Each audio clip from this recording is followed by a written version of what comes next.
Greetings to all. I am career engineer Mücahit Sakar. Today, I will tell you three things to consider before preparing a resume. Before starting the video, you can support us for more videos by liking this video and subscribing to our channel. Before mentioning these three items, I would like to add a warning footnote. Friends, these three items will be valid for you if you fulfill certain criteria. In other words, these three items are not features that bring you work on their own. It will complement the elements that bring the job. If I had to make this sentence concrete, for example, let's say a company job posting requires 5 years of experience. If you don't have 5 years of experience, fulfilling these three items will not work because they aren't the priority of the company at the moment. If you have 5 years of experience, these three items will make it easier for you to gain an edge over other competitors. First of all, cover letter. The first required element is the motivation letter. The important thing in this article is that you should make your resume feel personalized. You need to show each company you apply to that you really want them. You must show that you know or you are related to the industry they are in. So, why should you do this? Because every company prioritizes people who fit in with their story. Every company in every industry. Likewise, all institutions and organizations.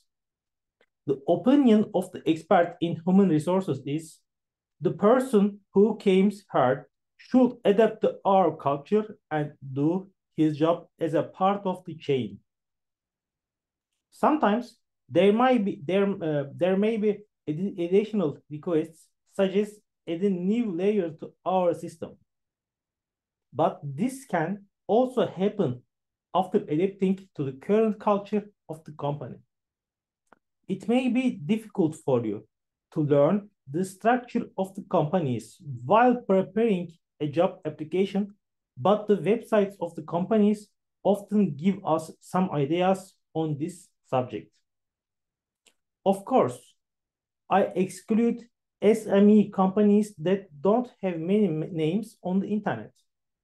As a result, the information source about them in digital channels can be low. At that point, you can develop sector-based solutions. In other words, it's like writing a sector-specific motivation letter, not company-specific, and naming it separately for each company. Especially, friends who are actively looking for a job complain about this. Well, sir, I am sending applications to dozens of companies. Am I going to write a motivation letter for each of them separately? Actually, no. You won't write letters for each of them separately, but you will pretend to be. It's not a lie. It's the power to market your knowledge. At this point, you can define 5 or 6 different target groups according to the sector of the company and the size of the company. Dividing companies into 3S corporates, SME, and startups. When you distribute them in several sectors, you come across 7 or 8 different structures. In other words, you are expected to write 7 or 8 motivation letters, but you won't write them from the beginning. There will be a certain template. You will revise headlines such as the size of the company and the future of the industry. This will be completed in 3 or 4 hours if it takes a maximum of half an hour for each. I think for sure it's worth the time investment in yourself. Another advantage of such letters or motivation letters is that while preparing motivation letters, you will feel better about which sector and which size companies you are closer to. For example, when I got a job at an SME company after my graduation, I made the right decision thanks to these motivation letters. Because while preparing letters for corporate companies and startups, I really realized that my own expectations and abilities are more inclined for idealistic SMEs. This allowed me to make the right decision at the beginning of my career. In fact, it's a good experience to write not only a motivation letter, but in general freelance. This is not only for career management, but also for personal development. The other one, references. The second important point we want to mention is references. I think one of the subjects that I value most in my life is networking, not just in business life, just like the writing I just mentioned. This is a very valuable thing in both our business and personal lives. There is even a saying that I love very much about it. Network is your net worth. The words torpedo and network are often confused in this regard. And also, networking is one of the sources of lifelong success. For example, there are some companies that make most of their new hires through friends of existing staff. This is normal, I think, because you trust those employees. You have a good bond with them, and therefore you want to choose people you know can walk the same path. Having references that you trust in between will inevitably affect your decision making. So, what action can you take in this regard? What you have to do is use the references in between to your advantage. LinkedIn is one of the best channels for this. In fact, we covered this issue in our video called LinkedIn Strategy in 5 Steps. Yours, during the university student or recent graduate period, you need to add someone from almost every sector as a link. In this way, your chances of knowing one of those companies in your job applications increase greatly. Of course, this process doesn't proceed directly like this. People won't refer to you or even care most of the time just because you added them as links years ago. You have to build that road first. So, how will you do this? For instance, send a message, email to those links you added on special days, birthdays, holidays, etc. Also, if they share a development on LinkedIn, don't miss your congratulatory message. When they get a promotion, start a side job, or share a good news about their private life. In this way, you will have established a dialogue with all of your contacts, albeit a basic level. You can use various tools for this. It may be good to automate this kind of work with low fees. Of course, this strategy is only part of the reference building process. Content marketing is also important because you need to be able to establish small dialogues with some of these people. Think of it like a funnel. You will have a hello level conversation with all your connections, and you will establish a deeper connection with some of them. For this, it's important that you share content periodically. It would be better if it is related to your industry. Otherwise, there may be general personal development posts as well. As we continue to do this over time, you will have acquaintances working in hundreds of different companies. Thus, you will be able to benefit from them while applying to companies, and they will pass on different job opportunities to you over time. Of course, you have to do the same for them. Our goal here is not to simply rank the references. For example, you wrote the general manager of the place where you did your internship for those references. What will work?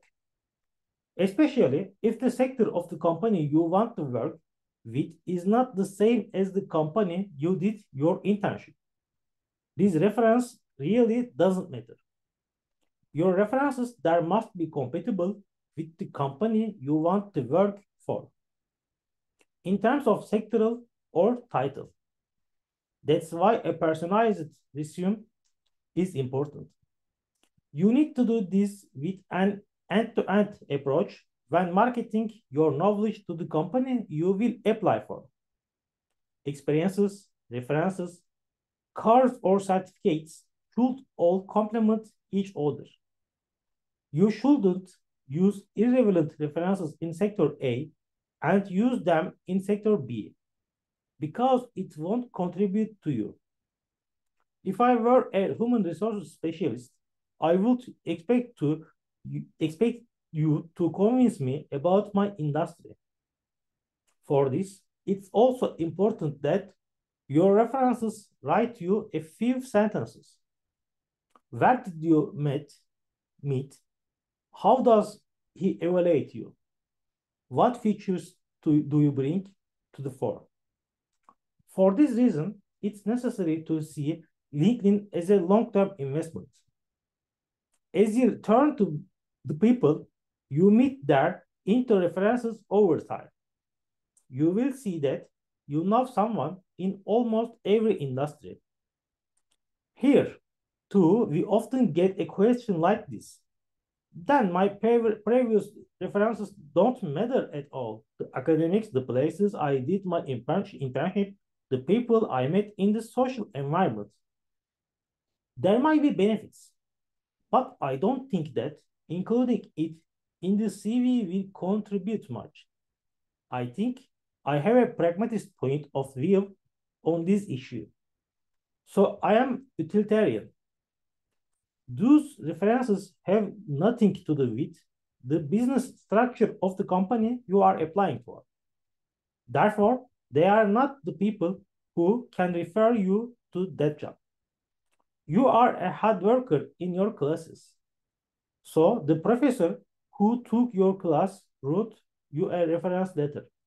This is a very good situation, but having your professor write to you a reference letter doesn't provide you with knowledge about the industry you are applying for.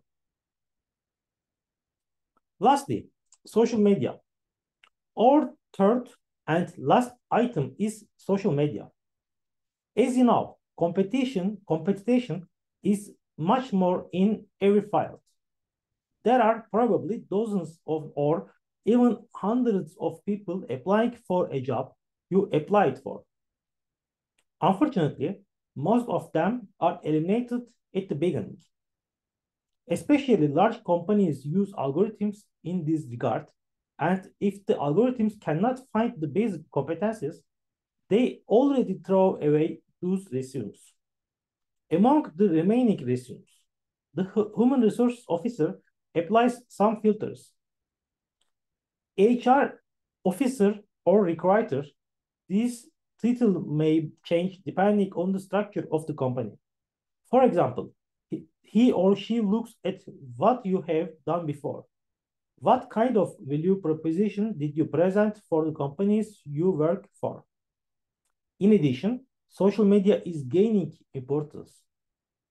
When I say social media, of course, I don't mean that you have shared beautiful photos. What do you share about work? Do you offer a business value proposition on social media? I'm thinking about this. I think you should have one or two social media channels to market your work while you are still in the student or recent graduate period. It doesn't matter which one. I think you should choose whichever you like to produce content more. In this channel, in these channels, only the work you do, your comments on the market, your determinations, etc. This channel will become your portfolio in the coming years. Behance is a good example of this portfolio. What is Behance? A catalog used by people in departments such as architecture, graphic design, and environmental planning to showcase their projects. In this way, people can present their own showcases without trying to convince each company they go to. And companies can have a foresight about that candidate. The plus of social media, according to Behance, discovery trading discovery commerce is more prominent in social media. In other words, people related to your market can see your content while browsing social media and can offer you a job spontaneously without the need for your job posting. This is our aim in the medium long term, to be able to market our work to companies. Because, my friends, the information itself isn't important anymore. Believe me, it's not important at all. It's been 15 minutes since we started this recording, and in that 15 minutes, 15 minutes, terabytes of data on each topic has been produced. What matters now is the power to market that information. So whatever your department is, focus on the ways you can market that knowledge as well as the knowledge. I think Twitter is one of the best channels in this regard, but depending on your request, it can be Instagram or TikTok. I would like to give an example to explain this subject a little more.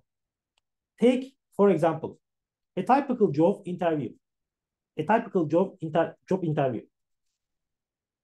And it takes between 20 or 30 minutes, and the questions to be asked are clear. Why did you leave your last job? Where do you see yourself in 5 years? Talk about yourself. Blah, blah, blah. However, social media is unlimited. People who are curious about you can best review you and follow your opinions. When you try to express yourself in a short time, you will always be incomplete. Social media prevents this. The HR officer or company official who will hire you says, yes, this person really knows the industry. He or she or non-binary has a visionary approach and new ideas on this subject. Let's work with this person. At this point, I would like to expand on a part that I have briefly touched upon because it's very valuable for you. In fact, you may receive offers from many places without your knowledge. Now, this is one of the new trends in the career world, my friends. Now, the officials of many companies do the hiring directly and don't write on career sites, etc. While doing this, it first started in the entertainment world and continues to find its way into more and more industries. Of course, that doesn't mean that the executives themselves have started recruiting. So there will be no need for career stylists. As I mentioned at the beginning, the cake is much bigger now, and it's not possible for us to run this cake with the materials at hand. There are many more companies, many more job postings. This market just needs new materials. Career sites will continue to operate, maybe even grow. But on the other hand, new generation recruiters will also take their share from this market. At this point, your task is using almost all channels on the road to success. Sometimes several of these parts can come together in the same journey. For example, when you go to a job interview, you can open a topic on your social media channels and increase your chances of getting that job. I say this because I have experienced something similar. The recruiter at a job interview, I went to say that he was following the Career Hub Studio channel and was curious when he saved it on his resume, my resume. We talked a lot from there. He said that he thought the page was actually a team effort. And he was surprised when I said, no, I'm on my own. Afterwards, there was no job for other reasons, but we had a good bond with that person. I think it was more productive than an average human resources officer interview. Of course, one last point needs to be emphasized again. These items should be your thoughts after meeting the minimum expectations at the company, not before. For example, if the workplace is too far from you and you are sensitive to distance, the other three items don't matter. Experience or something else, it doesn't matter. Your priority should be the main needs of that job posting. This is what I am going to say in general. If you have questions, comments, thoughts, and or criticisms about this subject, you can send them in the comment section. If you think that you are fed by video, if this video has contributed something to you, you can support us or to our channel like with subscribe. Moreover, if you have new topic suggestions, you can always send them as comments. Have a nice day. See you in the next videos.